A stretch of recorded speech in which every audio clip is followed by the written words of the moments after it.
Hi there and welcome to T5, and today it's got to stand for terrifying train wreck for at least two of the T's. Let's start off with our market study, and this is for Tuesday, July 24th, 2007. Alright, not too much happened out here. We basically had what is referred to as an inside day. That's where we didn't make a new high and it didn't make a new low, so just kind of hanging in there. It's kind of interesting. We got this close right back near that 1550 area on the S&P. Not reading too much into this. As you can see, we kind of had this across the board. Here's the Dow putting in its inside day, which looks a lot more positive than the S&P one. NASDAQ kind of throwing in an inside day hammer inside a bigger hammer. And a nice little doji setup here in the transports. And again, not too much going on with the utilities. Not too much going on with caps. They've kind of remained the same lately, still waiting for the smaller mid caps to break out. Gold kind of followed suit here by putting in an inside day after its nice run up. Oil kind of taking it on the chin, but this is what happens, you know. They run this stuff up so high, so fast that these corrections are inevitable. Alright, starting off here with the best performing sector today was telecom, which basically tells us nothing since it's going sideways. Followed by another sideways one. Nice little gap up there in the middle of nothing for healthcare. The industrials, this kind of belongs better off at the top of the list here, which I would kind of expect to see a little bit more. Same with energy. Big day here in the consumer staples, but again, overall not really doing anything. Utilities, again, still just kind of hanging around on top of resistance there. And doesn't matter what the discretionary is doing because it's doing nothing. Here, kind of in that lower performing range was technology and the financials, which again have been weak. Nothing too bad, but we are down again there on the semiconductors. And your materials, kind of the worst performer today, but again, would love to see this thing come back a little bit and give us a window. Alright, let's go ahead and give this market a rating. Alright, looking over the market grid here. Again, still a lot of green. Being an inside day, not too much changed, so I'm not going to change too much here. We did lose a couple of those breath indicator buy signals, but we only have one left, and that's the percentage above 40. So I'm going to go ahead and keep this market rating at a 3, and currently the portfolio looks okay, so we're going to go ahead and add a 1 as well. Alright, let's go over some day trades today. Alright, so I decided to do some trading from home today, and it turned into a train wreck.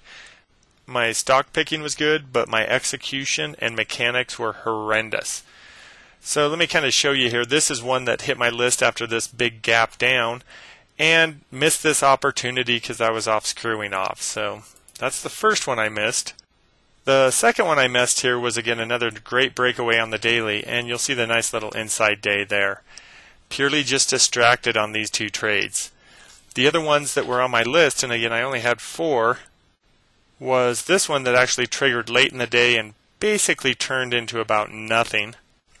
Did go ahead and get this order placed, but had a small technical error. Same thing happened to this one, which placed an order right here. What ended up happening is my broker changed something, and I basically got filled and exited all within about a minute of each other. So I had 2 profitable trades for, I think, a total of $20. I already spent that on lunch. Let's go ahead and review our swing trades for the day. On LDK here, I got a little nervous and moved my stop up, and we actually ended up, you can't quite see it on this chart, but we did get stopped out today. Another stock we got stopped out on today was OMX, and you can see it just poking its head up there. And here on SFI, first let me go over to a monthly chart. As you look here on a monthly chart, I was watching this as SFI was dropping this morning, and you can see this real clear area around 40 all the way back here into the 05 range. So as it approached this, I didn't see a lot of volume on the daily chart. But as it approached this 40 area, I said, you know, that's a good place to book our profits. So I went ahead and tried to book them. Well, made a mistake, had the order go in wrong, so ended up finally getting filled in out of this at 40.31. But we did get stopped out of this for a nice profit. Hoff here hasn't been doing too much, but it did make a run for 20, and it kind of seemed like it was I don't know about rejecting it, but just didn't really see the strength I wanted to. So we're not quite to the R1 point here, but I am, as you can see, kind of started eliminating a little bit of my risk. If it can break 20, I think we'll be good to go.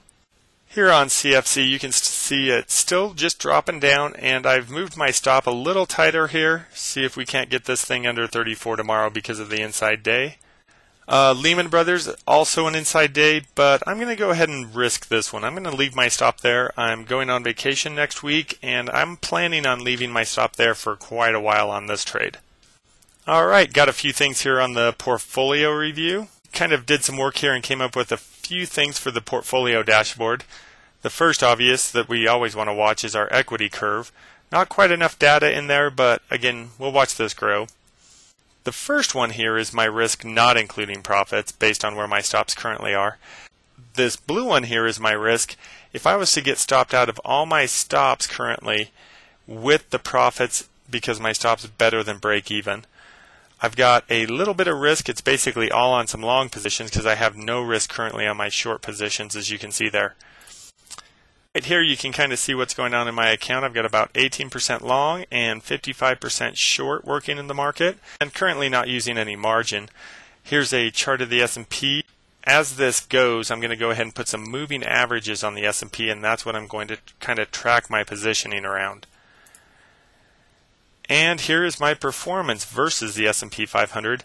The yellow line's my account, the blue line is the S&P. And there at the start, the S&P took over, but as you can see today, we finally got the lead, and hopefully we never give that back.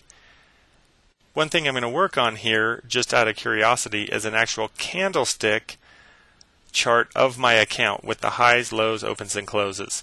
Not quite sure if this always closing lower than it opened thing is going to keep happening or if it's a number flaw, but we'll work on it. Let's go ahead and take a look at the first run. I've had this order in on Winn-Dixie for about 2 weeks now and nothing gives. But again, in this list, be careful. Some of these have earnings coming out pretty quick. Couple here on the short side. Be careful with this pharmaceutical. Has kind of a low base type tactic looking. And if you end up playing this, be very cautious. You're in the drug area. Trading thoughts today. Well, it was a train wreck. You gotta hate it when you do everything right except execute. And that's a big part of our job, not only doing the analysis, setting up the trades, but we then have to have the mechanics and the ability to go ahead and execute those plays. Had 4 day trades picked today and was right 4 out of 4. The 2 I actually got were real nominal because of the quick turn and exit thing that happened to me.